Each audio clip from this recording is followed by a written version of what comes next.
Good morning, ma'am. Good morning, everyone. I am Peña, your reporter for today. For today's video, I'm going to discuss the students' diversity in motivation. And I hope at the end of my discussion, you gain some wisdom or knowledge about my topic. So, once again, good morning, everyone. Welcome to our newly discussion. Our topic for today is students' diversity in motivation. Students' motivation is likely to vary a function of age, culture, gender, socioeconomic background, and special education needs. There is no single best method of motivating learners. From the module of students' diversity in motivation, we will be able to know how these factors influences students' motivation.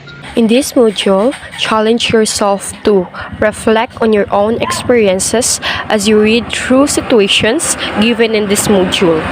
Present the social and cultural influences on the cognitive and motivational processes of learning by means of graphic organizer and state and explain two principles on the social and cultural influences on motivation. In students' diversity in motivation, there are a content, the diversity and motivation.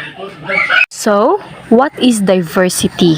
Diversity, the quality or state of having different forms, types, ideas, etc. The state of having people who are different races or who have different cultures in a group or organization. Next is, what is motivation?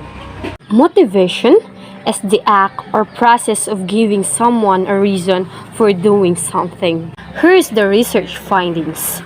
First, young children often want to gain teachers' approval to be motivated, while the older ones are typically more interested in gaining the approval of peers. Mostly, our young children even know they want to be praised from their teacher or they want to hear any compliment from their teacher. This will be their motivation to study hard. Compliment is a way to encourage the student to keep going. This will be their motivation to study hard. Compliment is a way to encourage the student to keep going. While the older one or the high school students, they are more interested when they hear a compliment by their peers or classmates. Next is students often become less intrinsically motivated as they progress through the school years. Kaya nga man, it's because some students kay mas focus sila sa subject kag mga activities which they know will help them in the future. For example, diba, before we move on to the grade 12, we first think carefully about what strands we are going to take. That we know is related to our course we are going to take in college. As a student, we are more motivated to study because we like what we choose, that is our interest. And we know that we can develop and learn from there. Most students also they will value activities that will have usefulness for them and their personal and professional lives. And those subjects na dili kaayo important sa mga estudyante and that are not directly applicable will decrease in popularity. Next is elementary students tend to attribute their successes to effort and hard work. I agree with this.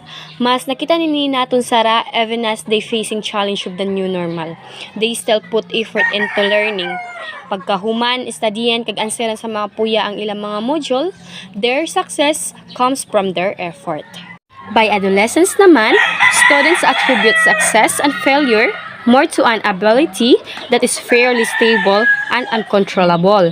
Effort becomes a sign of low ability. There are different motivational patterns for students belonging to ethnic communities. For example, students from Asian American families may feel more pressured to perform well in school. It is because students' cultural background can influence their attributions. Or characteristics, for instance, students of Asian background are more likely to attribute academic achievement to unstable factors like effort and attribute appropriate or inappropriate behaviors to temporary situational factors than students brought up in mainstream Western culture. Next is females are now likely than males to have a high need for affiliation. For me, females are more likely to embrace and overvalue their academic abilities than males. Next is students from low-income families are among those most likely to be risky of failing and dropping out of school. A child become more motivated when their parents supports them in their learning.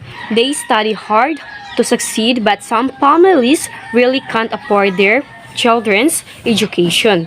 So even if the child wants, they can do nothing but don't stop studying. Diba may sayings na kapag may gusto, may paraan. Pero dili tanan kay same-sang situation. This is the reality for them. Next is students with special educational needs show greatest diversity and motivation. Here are some students. First, some students who are gifted. Those students may have high intrinsic motivation to learn in classroom, subject matter.